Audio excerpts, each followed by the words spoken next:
ना करवाएं जो सोलर सिस्टम के बारे में बिल्कुल किसी भी किस्म की समझ-बूझ नहीं रखता है। तो होता यही है कि आपकी जो इतनी बड़ी इन्वेस्टमेंट लगी हुई होती है, वो बिल्कुल सिफ़र हो जाती है, ज़ीरो हो जाती है जब आपको रिज़ल्ट नहीं मिलता। तो पंखे यहाँ पे ऑलरेडी इनके लगे हुए थे और इनको शिकायत यही थी कि इनकी पुरानी वायरिंग के ऊपर उसकी स्पीड बहुत ही कम थी और लगा हुआ था जो अहले खाना जो थे भाई, उन्होंने किसी एक आम इलेक्ट्रीशियन से यहाँ पे इसकी वायरिंग करवाई थी जिसका रिज़ल्ट बिल्कुल ही ज़ीरो था। ये टोटल बैटरी के ऊपर है और मैं इस वक्त अगर आपको टाइम दिखाऊं तो तकरीबन मगरिब के बाद का टाइम है 7 बजे। इसके अलावा हमने स्विच बोर्ड जो यहाँ पे इस्तेमाल किए वो चाइना की शीटें थी जो आम आपको किसी भी इलेक्ट्रिक स्टोर के अंदर मिल जाएंगी, लेकिन कोशिश यही करें कि आप अच्छे अच्छे बटन्स वाली वो शीट्स इस्तेमाल करें कम से कम। मैं इस वक्त आपको दिखाऊं, टाइम हो रहा है इस वक्त 12:30 का। और जी ये सोलर पैनल हमने लगाया है, इसका एमपीपीटी आपको नज़र आ रहा होगा, बैक पे सिस्टम नज़र आ रहा होगा। ये इलाका है सेक्टर 73 नॉर्थ कराची का और यहाँ पे तकरीबन 6 से 8 घंटे की लोड शेडिंग थी। तो मैं इस पर बड़ा परेशान था, मैंने इसके ऊपर कुछ वर्किंग की लेकिन। अस्सलाम वालेकुम दोस्तों, आज की वीडियो 500 वाट के एक डीसी सोलर सिस्टम की वीडियो है। ये इलाका नॉर्थ कराची 73 का है और यहाँ पे एक ये 500 वाट का डीसी सोलर सिस्टम लगा हुआ था जो अहले खाना जो थे भाई, उन्होंने किसी एक आम इलेक्ट्रीशियन से यहाँ पे इसकी वायरिंग करवाई थी जिसका रिज़ल्ट बिल्कुल ही ज़ीरो था। और ये भाई हमारे बहुत ही परेशान थे कि इतना पैसे लगाने के बाद भी सिस्टम का रिज़ल्ट नहीं मिल रहा। तो उसके बाद फिर इनका राब्ता हमसे हुआ और हमने फिर इस सिस्टम को जो है ड्रेसअप करने का इरादा किया और इंशाल्लाह इस वीडियो के अंदर मैं आपको कंप्लीट इसकी डिटेल भी बताऊंगा कि किस तरीके से हमने इसकी प्रॉपर तरीके से वायरिंग की और उसके बाद इनको क्या आउटपुट मिला, अगले दिन की क्या जनरेशन थी, इसके ऊपर कौन सा पैनल लगा हुआ है और फिर सबसे आखिर में जो हमारे अहले खाना के जो भाई थे उनका फीडबैक भी आपको देखने को मिलेगा कि इस वक्त जो इनका सिस्टम चल रहा है उस सिस्टम की क्या पोजीशन है और कितनी कैपेसिटी के ऊपर वो सिस्टम चल रहा है बनिस्बत पहले के। तो वीडियो इंशाल्लाह आखिर तक देखिएगा, इसमें बहुत कुछ आपको सीखने को मिलेगा। और यहाँ मैं आपको एक बात बताता चलूँ कि देखें, जब आप सोलर सिस्टम लगा रहे होते हैं तो आपकी अपनी एक इन्वेस्टमेंट हो रही होती है और वो लॉन्ग टर्म इन्वेस्टमेंट होती है। तो कोशिश ये करें कि किसी अनाड़ी इलेक्ट्रीशियन से या एक नॉर्मल इलेक्ट्रीशियन से सोलर सिस्टम का काम ना करवाएं जो सोलर सिस्टम के बारे में बिल्कुल किसी भी किस्म की समझ-बूझ नहीं रखता है।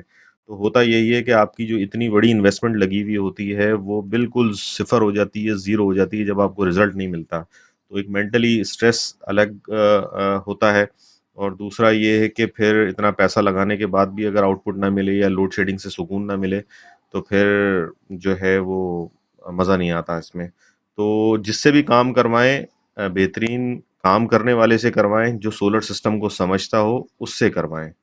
तो वीडियो आखिर तक देखिएगा इंशाल्लाह, इससे आपको फ़ायदा होगा और अगर आप चैनल पे नए हैं तो चैनल अभी तक सब्सक्राइब नहीं किया तो चैनल को सब्सक्राइब कर दें और साथ लगे बेल आइकन को प्रेस कर दिएगा ताकि आइंदा भी इस तरह के नोटिफ़िकेशन आपको वीडियोज़ के मिलते रहें। तो आइए वीडियो की तरफ चलते हैं।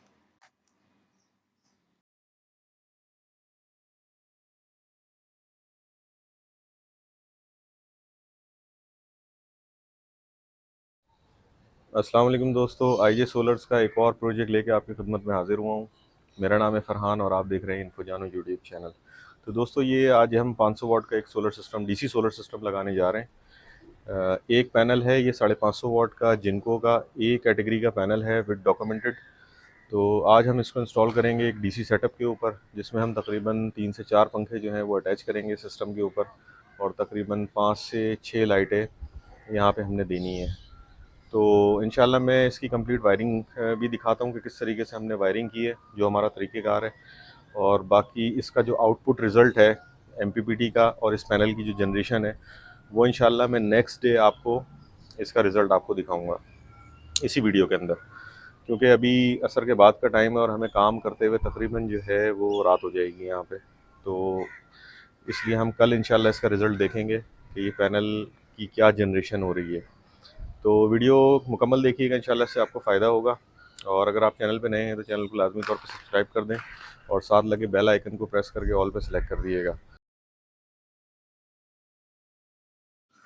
तो दोस्तों यहाँ हमारी टीम ने वायरिंग का आगाज़ कर दिया है और इनकी जो पुरानी वायरिंग जो हुई हुई थी और जिस तरीके से हुई हुई थी वो तमाम वायरिंग हमने पहले डिस्कनेक्ट की और इसको रिमूव करने के बाद फिर हम अब अपनी प्रॉपर तरीके से जिस तरीके से हम वायरिंग करते हैं चैनल्स के थ्रू, जहाँ तक हो सका हमने वहाँ पे चैनल लगाई, जहाँ तक हम इसको फॉल सीलिंग के ऊपर ले सकते थे, अंदर ले सकते थे वायरिंग, वो हमने वायर्स वगैरह इसके कनेक्ट किए पंखे के लिए और लाइटों के लिए।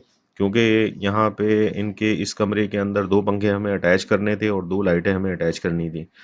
तो पूरे कमरे के अंदर इनकी फॉल सीलिंग हुई हुई थी, तो मैक्सिमम हमने कोशिश की कि जहाँ तक कि हम तार छुपा सकते हैं वो हमने तार छुपाएँ और प्रॉपर तरीके से इसको ताकि ड्रेस अप किया जा सके वायरिंग के एक सिलसिले को। तो पंखे यहाँ पे ऑलरेडी इनके लगे हुए थे और इनको शिकायत यही थी कि इनकी पुरानी वायरिंग के ऊपर उसकी स्पीड बहुत ही कम थी और साथ अगर वो दूसरा पंखा चला दिया करते थे तो वो बिल्कुल ही दोनों पंखों की स्पीड जो है ना ख़त्म हो जाया करती थी। तो उसको हमने प्रॉपर तरीके से अब हम हर पंखे की वायर डाल रहे हैं और जो हमारा तरीक़ेकार है, यहाँ पे वायर्स जो हम इस्तेमाल कर रहे हैं पंखों के लिए वो 42 नंबर का वायर है जिसका गेज तकरीबन 4 एमएम का बनता है और लाइटों के लिए भी जो हम वायर इस्तेमाल करेंगे वो 18 नंबर की वायर है और जिसका भी गेज तकरीबन 1.5 से 2 एमएम करीब बनता है प्योर कॉपर के अंदर।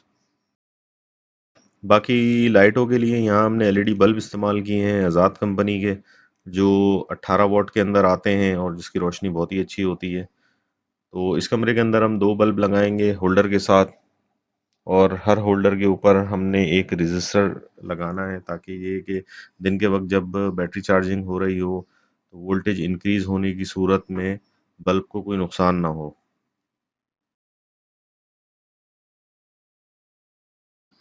यहाँ अब हमने टोटल 4 पंखों की वायरिंग करनी थी, तो बाकी जो इनके 2 पंखे थे वहाँ तक हमने वायरिंग पहुँचानी थी, पंखे इन्होंने बाद में चेंज करने थे। तो जो इनका पंखा बाहर की साइड पे था वहाँ पे हमें जो कंसील्ड वायरिंग करने का एक मौका मिल गया था, तो हमने उसको कंसील्ड पाइप के अंदर ही वायरिंग डाल के उसको कंसील कर दिया ताकि ये कि वो चैनल हमें वहाँ यहाँ ना चलानी पड़े।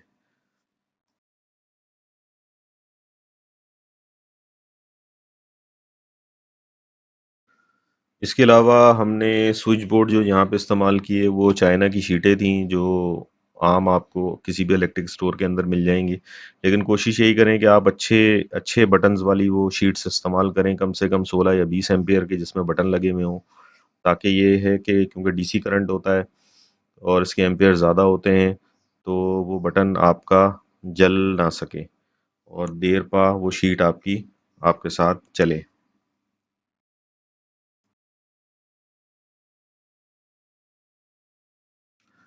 डीसी सिस्टम आप जब भी लगवाएं तो इस बात का ख्याल रखें कि जो वायर का इंतखाब आपने करना है वो बहुत ही अच्छी क्वालिटी का आपने इस्तेमाल करना है। अगर आप किसी से पूरे कंप्लीट पैकेज के ऊपर काम करवा रहे हैं तो उनसे कहें कि जी वायर आपने डीसी सिस्टम है उसके लिए अच्छी आपने इस्तेमाल करनी है, क्योंकि अगर आप वायर अच्छी इस्तेमाल नहीं करेंगे, हल्की क्वालिटी की आप इस्तेमाल करेंगे, जैसे कि यहाँ पे इन इलेक्ट्रिशियन भाई ने जो काम किया था वायर बहुत ही हल्की इस्तेमाल की थी, तो जिसकी वजह से इनको आउटपुट नहीं मिला था।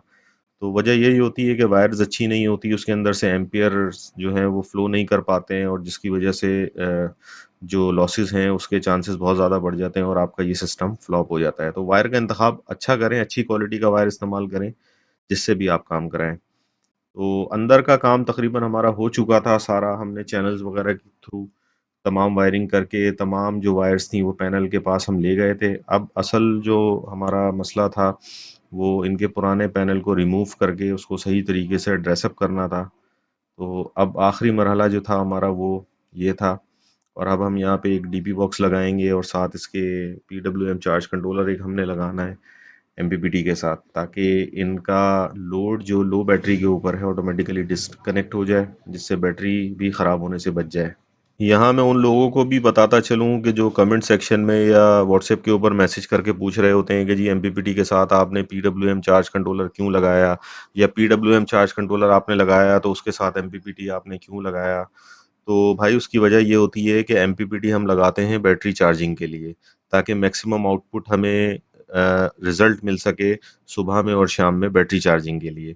और पीडब्ल्यूएम चार्ज कंट्रोलर जो हम इस्तेमाल करते हैं वो अपनी बैटरी को डीप डिस्चार्ज होने से महफूज रखने के लिए इस्तेमाल किया जाता है, ताकि एक लो वोल्टेज के ऊपर आके वो ऑटोमेटिकली आपके लोड को डिस्कनेक्ट कर दे, जिससे आपकी बैटरी खराब होने से बच जाएगी। तो इन दोनों का काम बिल्कुल अलग अलग होता है। पीडब्ल्यूएम चार्ज कंट्रोलर हम अपना लोड चलाने के लिए इस्तेमाल करते हैं और एमपीपीटी हम इस्तेमाल करते हैं बैटरी को अच्छे से चार्ज करने के लिए।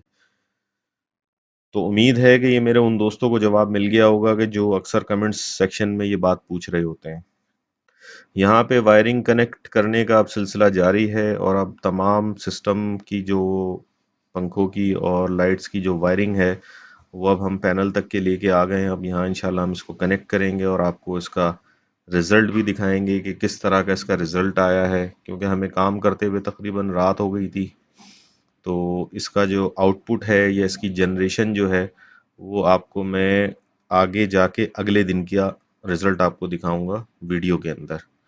तो अब ये ड्रेसअप होने का काम इसका बाकी है, डीपी तैयार हो रही है। तो अब हम इंशाल्लाह इसको लोड के साथ कनेक्ट करके फिर आपको रिज़ल्ट दिखाते हैं इसका।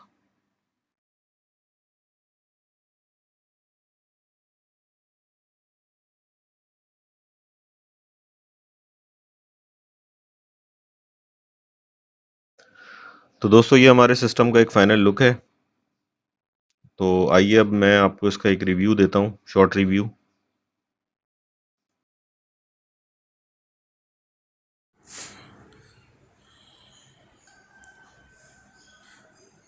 अच्छा जी, ये इस वक्त लोड टेस्टिंग की जा रही है, ये मैं आपको दिखाता हूँ। ये एक पंखा हमारा ऑन हो गया और इसके साथ ये बल्ब है। इसी तरीके से ये जो दूसरा बटन है ये इस वाले पंखे का है, ये देखिए। और ये जो है ये बटन है। तो ये पंखे की स्पीड आप इस वक्त देख सकते हैं। ये टोटल बैटरी के ऊपर है। और मैं इस वक्त अगर आपको टाइम दिखाऊं तो तकरीबन मगरिब के बाद का टाइम है, 7 बजे का।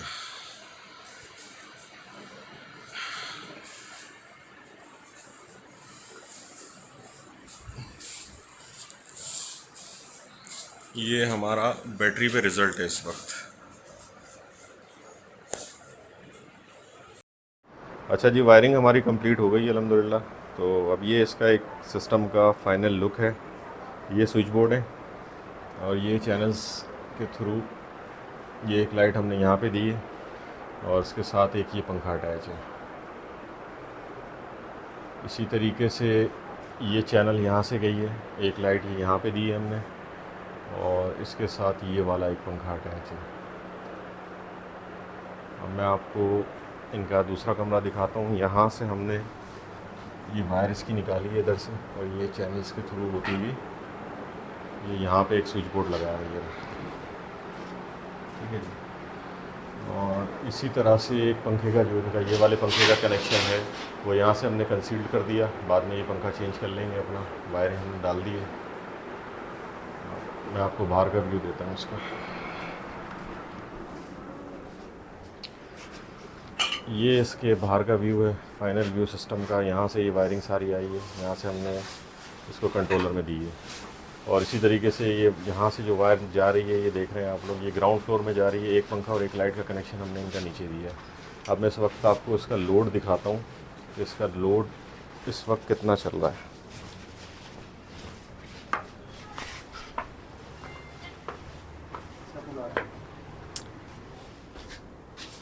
ये देखें इस वक्त जो लोड इस वक्त चल रहा है इसका वो 9.4 है। शायद आपको मोबाइल की स्क्रीन में थोड़ा सा, बट ये कि थोड़ा सा क्लियर है।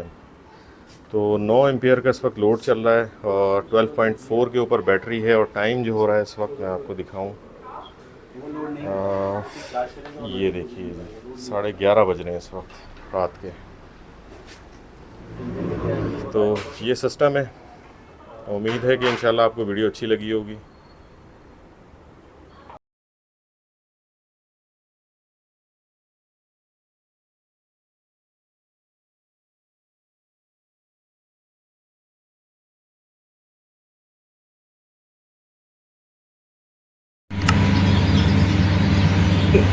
मैं इस वक्त आपको दिखाऊं, टाइम हो रहा है इस वक्त 12:30 का और इस वक्त हमारा MPPT पे 14.1 वोल्ट आ रहे हैं और करंट आ रहा है 12.6।